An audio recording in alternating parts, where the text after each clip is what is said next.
Assalamualaikum warahmatullahi wabarakatuh. Halo teman-teman, kembali lagi dengan saya Dina Lestari, mahasiswa pendidikan matematika. Di video kali ini, saya akan menjelaskan mengenai subbab 2.6, yaitu turunan tingkat tinggi. Nah, di sini saya rujukan materinya menggunakan buku Kalkulus Diferensial karya Varberg, Purcell, dan Rigdon. Oke, teman-teman. Perhatikan di sini bahwa operasi diferensiasi mengambil sebuah fungsi f dan menghasilkan sebuah fungsi baru f aksen. Jika f aksen sekarang kita diferensiasikan, kita masih tetap menghasilkan fungsi lain, dinyatakan oleh f2 aksen. Nah, ini adalah lambang dari f2 aksen ya teman-teman. Kalau ini f aksen dan disebut turunan kedua. Kalau yang ini adalah turunan pertama ya teman-teman dari f. Pada gilirannya dia boleh didiferensiasikan lagi teman-teman. Dengan demikian menghasilkan f3 aksen. Ini artinya turunan ketiga dari f. Seperti itu ya teman-teman. Kemudian turunan keempat dinyatakan f pangkat 4 seperti ini. Dan turunan kelima dinyatakan f5 dan seterusnya. Itu contoh f turunan ke-6, berarti f pangkat 6. Seperti itu ya teman-teman. Ini sebagai contoh agar kita mudah dalam memahami turunan tingkat tinggi ini ya. Oke, di sini ada fx sama dengan 2x pangkat 3 min 4x kuadrat plus 7x min 8. Nah, kita mau mencari turunan pertamanya. Caranya gimana? Teman-teman ada yang masih ingat bahwa kalau mau mencari turunan, kalau ada kayak gini berarti pangkatnya kita taruh depan, kemudian kita kalikan dengan koefisien ini, dan pangkat di sini kita kurang 1, sehingga ini kan taruh depan ya. 3 kali 2 adalah 6 ya, 6x, kemudian 3 dikurang 1 adalah 2. Jadi turunan pertama dari ini adalah 6x kuadrat. Nah, kalau ini 2 kali 4 adalah 2 kali min 4, 8, 2 dikurang 1, 1. Jadi ini pangkatnya nggak perlu ditulis lagi, jadi min 8. Turunan dari 7x adalah 7 ya.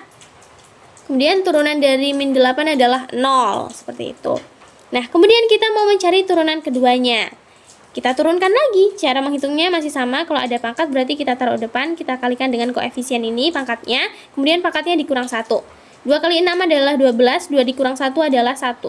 Jadinya turunan 6x kuadrat adalah 2x. 12x, mohon maaf. Kemudian turunan dari min 8x adalah min 8. Kalau cuman bentuknya konstanta seperti ini, turunan dari konstanta adalah 0 ya teman-teman. Kemudian ini kita turunkan lagi. Ini adalah turunan ketiga ya teman-teman. Nah, di sini turunan dari 12x adalah 12 ya teman-teman. Dan turunan dari 8 adalah 0. Jadi turunan ketiganya adalah 12. Dan turunan keempatnya adalah 0. Seperti itu ya teman-teman. Nah, karena turunan fungsi 0 adalah 0, maka turunan keempat dan semua turunan tingkat yang lebih tinggi atau higher order derivative dari f akan 0. Jadi turunan selanjutnya itu juga akan 0. Turunan kelima, 6, dan seterusnya itu adalah 0 dari fungsi ini ya. Kita telah memperkenalkan 3 cara penulisan untuk turunan. Sekarang disebut turunan pertama. Dari y sama dengan fx. Notasinya ada 3 ya. F aksen x, dxy, kemudian dy per dx. Nah, masing-masing disebut notasi aksen. Nah, notasi aksen ini untuk lambang yang ini ya. Kemudian notasi d, lambangnya ini, dan notasi Leibniz, lambangnya ini. Nah, terdapat suatu variasi dari cara penulisan aksen, yakni y aksen, yang kadangkala akan kita gunakan juga.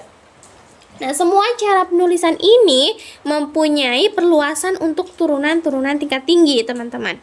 Seperti diperlihatkan dalam tabel yang menyertai. Nah, setelah ini nanti saya akan berikan tabelnya ya. Khususnya perhatikan notasi Leibniz-nya ya, teman-teman, yang walaupun rumit, kelihatannya itu paling cocok untuk Leibniz, yang menurutnya lebih wajar daripada menuliskan d per dx kali dy per dx sebagai 2 kuadrat y per dx kuadrat. Nah, untuk tabelnya ini ya teman-teman. Oke. Ini tabelnya ya teman-teman, ini notasi Leibniz untuk turunan kedua. Dibaca turunan kedua dari Y terhadap X. Bisa teman-teman lihat di sini untuk kolom pertama ini untuk menunjukkan turunan keberapanya. Nah, ini pertama, kedua, ketiga, keempat, dan seterusnya. Nah, ini notasi F aksen, kemudian ini notasi Y aksen, dan ini notasi D, dan ini untuk notasi Leibniz ya. Bisa teman-teman perhatikan ya. Ini tabelnya. Oke, agar lebih mudah dalam memahaminya, kita bisa langsung aja masuk ke contoh soalnya ya teman-teman. Di sini ada contoh 1. Jika Y sama dengan sin 2X, cari D pangkat 3Y per DX pangkat 3. D 4Y per DX pangkat 4 dan D 12Y per DX pangkat 12. Jadi kita di sini disuruh mencari turunan ketiga, keempat, dan ke-12. Nah, teman-teman perhatikan di sini, ini untuk penyelesaiannya. Kita menggunakan notasi Leibniz ya, dy per dx. Ini untuk turunan pertama yaitu sama dengan 2 cos 2x. Nah, ketika kalau ada kita mencari turunan terus ada trigonometrinya, jadi kita bukan hanya mencari fungsinya saja, tetapi kita juga mencari turunan dari trigonometri tersebut ya. Contoh ini turunan dari sin kan adalah cos. Kemudian turunan dari 2x adalah ini ya, 2 kali 2x gini ya. Jadi turunan dari sin 2x adalah 2 cos 2x. Kemudian turunan keduanya adalah min 2 pangkat 2 sin 2x. Karena turunan dari cos adalah min sin ya, teman-teman masih ingat ya. Kemudian turunan ketiganya adalah min 2 pangkat 3 cos 2x. Turunan keempatnya 2 pangkat 4 sin 2x. Dan turunan kelimanya adalah 2 pangkat 5 cos 2x. Dan turunan ke-12-nya adalah 2 pangkat 12 sin 2x. Oke. Jadi seperti itu ya teman-teman untuk mencari turunan tingkat tinggi. Ini tabelnya, ini notasi Leibniz, ini notasi D, ini notasi Y aksen, ini notasi F aksen. Oke, ini juga udah saya jelaskan contohnya ya teman-teman. Oke, itu saja penjelasan mengenai turunan tingkat tinggi. Semoga bermanfaat dan menambah wawasan teman-teman semua. Wassalamualaikum warahmatullahi wabarakatuh. Selamat belajar teman-teman.